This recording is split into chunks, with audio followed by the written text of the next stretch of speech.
Paano nga ba nagsimula ang love team ng Kim Pao? Isang malalimang pagtingin sa tambalang Kim Chiu at Paolo Avellino na ngayon ay tinaguriang Kim Pao ng netizens. Sa mundo ng Philippine showbiz kung saan ang mga love teams ay bahagi na ng kultura, laging may bagong tambalan na sumisibol. Minsan ay dahil sa matinding chemistry sa isang proyekto, minsan ay sa likod ng kamera nagsisimula, at minsan naman ay hinog sa tamang panahon.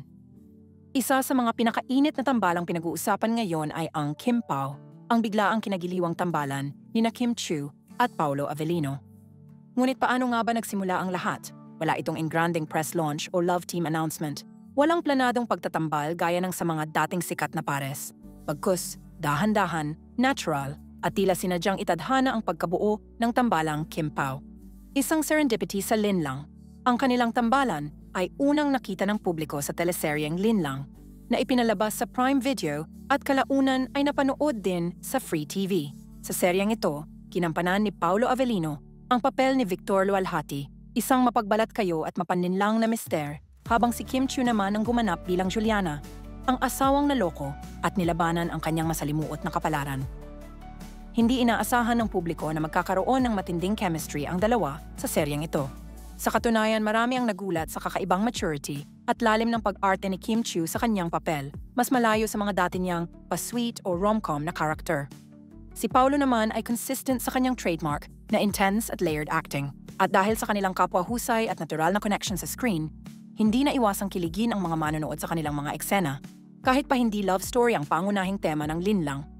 Mula fiction, patungong tunay na kilig. Sa una, ang mga tagpo nila sa Linlang ay puno ng tensyon, galit at emosyonal na banggaan. Ngunit habang umuusad ang kwento, napansin ng mga manonood ang ilang sandaling may kakaibang spark, parang may undercurrent ng kilig sa bawat palitan ng tingin at bitiw ng linya. Dito na nagsimulang magsalita ang mga netizen. Mabilis ang social media. Sa bawat episode, trending ang hashtag #KimPao. Ang mga eksena nila ay pinagpipiyastahan sa Twitter, Facebook at TikTok. Nagsimulang gumawa ang mga fans ng edits, short clips, fan arts, at iba pang content na nagpapatibay sa chemistry ng dalawa.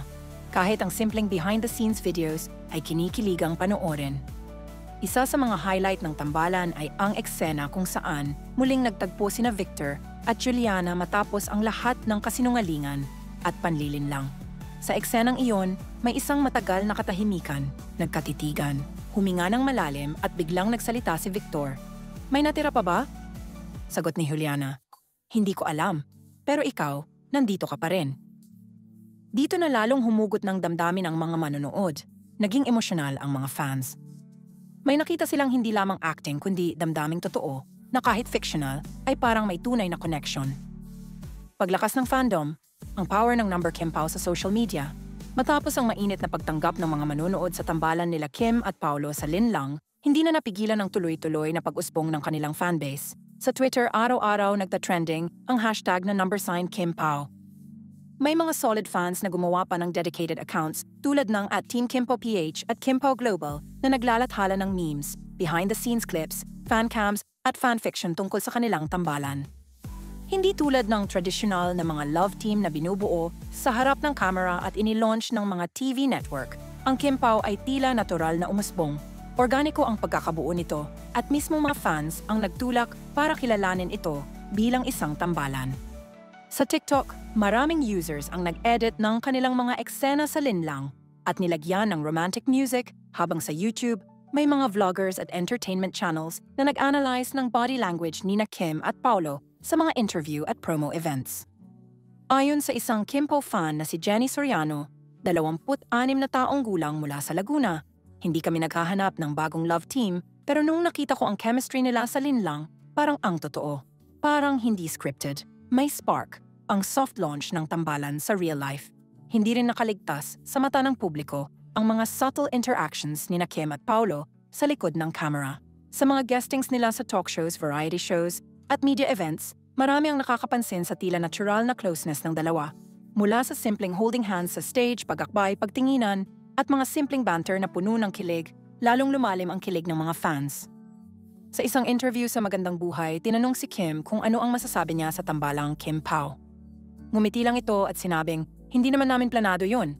Pero nakakatuwa lang kasi kahit intense ang scenes namin sa Lean Lang, may mga nakakakita ng ibang level ng chemistry. Siguro dahil komportable kami sa isa't isa. Samantala si Paulo naman ay consistent sa pagiging reserved at low-key, ngunit sa fast talk with Boy Abunda, inamin niya na Kim is fun to work with. She's open, expressive, and very passionate sa ginagawa niya. Nang tanungin kung open ba siya sa posibilidad na makatrabaho muli si Kim, mabilis ang sagot niya, "Why not? She's great." Ang mga simpleng linyang ito ay naging fuel ng mga Kim Pao shippers. Para sa kanila, hindi man direktang umaamin ang dalawa, pero may senyales ng special connection na hindi basta scripted. Sa gitna ng nakaraan, reaksyon ng publiko at mga ka-love team noon, hindi rin maiwasang maikumpara ang tambalang Kim Pao sa mga dati nilang ka-love team. Si Kim Chiu ay kilala sa tambalan nila ni Gerald Anderson noong mid-2000s hanggang sa early 2010s. Ang tambalang Kimerald ay isa sa pinaka-iconic love teams ng panahong iyon. Si Paulo naman ay kilala sa tambalan nila ni Janine Gutierrez, na nagkaroon din ng matinding suporta mula sa fans sa mga proyektong gaya ng Yon at Kailanman at Marry Me, Marry You. Ngunit sa paglitaw ng Kim Pao, may mga fans din na nagtaka. Posible nga kayang magkaroon ng bagong tambalan na magkaiba ang background, pero nagkakasundo sa timing, maturity, at chemistry.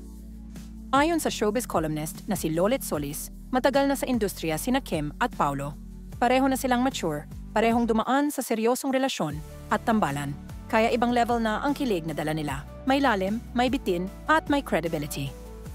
Sa kabila ng mga pagkukumpara, marami rin ang nagsasabing refreshing ang tambalang Kim Pao dahil hindi ito dumadaan sa traditional na formula ng bagets na pa-cute. Ang kanilang tambalan ay may kasamang emosyon, experience at authenticity, mga bagay na bihirang makita sa mga bagong tambalan ngayon. Mga bagong proyekto at pagtanggap ng network. Dahil sa mainit na pagtanggap sa Kim Pao tandem, hindi nagtagal ay pinag-isipan na rin ng mga producers at networks ang posibilidad na pagtambalin silang muli. Ayon sa isang insider mula ABS-CBN, may early talks na tungkol sa paggawa ng bagong teleserye o pelikula na pagbibidahan ng dalawa. May mga chismis na kinukonsidera umano ng Star Cinema ang isang romantic drama na isusulat ni Vanessa Valdez na siyang sumulat ng ilang malalaking love stories sa pelikula. Habang wala pang opisyal na anunsyo, excited na ang mga fans. Ang hashtag na #KimPaoMoviePlease ay nag-trending na ilang beses sa X, dating Twitter. Sa isang panayam sa TV Patrol, tinanong si Kim kung open ba siya sa isang pelikula kasama si Paulo. Ang sagot niya, "Game ako. Basta maganda ang kwento at kaya naming ipaglaban yung characters, why not?" Si Paulo naman ay ngumiti lang pero sinabi, "Let's see, anything is possible." Pag-usbong ng isang bagong alamat sa showbiz. Mula sa isang seryosong drama na walang balak lumikha ng tambalan, umusbong ang isang love team na hindi basta gawa-gawa, hindi scripted, hindi pinilit, at lalong hindi minadali. Sa isang panahong maraming bagay sa showbiz ang ginagamitan ng formula, promotion at hype, ang Kim Pao ay tila isang organic discovery ng mga tagahanga mismo. Ika nga ng isang netizen, ito yung love team na hindi natin hiniling pero dumating at tinanggap ng puso natin. Para sa mga Noranians, Vilmanians, Kimeralds, Jadine, Kathniel at iba pa, malinaw na bahagi na ng kultura ng showbiz ang mga love teams. At ngayon, tila may panibagong tambalan na umaakyat sa hanay ng mga pinakamamahal, hindi dahil sa mga pakulo, kundi dahil sa tunay na koneksyon sa screen at likod nito. Ano ang hinaharap para sa Kim Pao? Habang wala pang opisyal na deklarasyon na sila nga ay love team na for the long haul, hindi naman matatawaran ang epekto ng tambalang Kim Chiu at Paulo Avellino sa kasalukuyang showbiz landscape. Ang pagbuo ng tambalang Kim Pao ay patunay na hindi laging kailangang planado ang lahat. Minsan, ang magic ay kusang dumarating kapag handa na ang mga tauhan, ang panahon, at ang mga manonood. Ngayon abangan ng publiko kung hanggang saan aabot ang tambalang ito. May posibilidad bang lumalim pa ang personal na relasyon? O mananatili lamang itong isang mabisang tambalan sa harap ng kamera? Ano man ang sagot ang sigurado, nakuha na nila ang kiliti at kilig ng madla.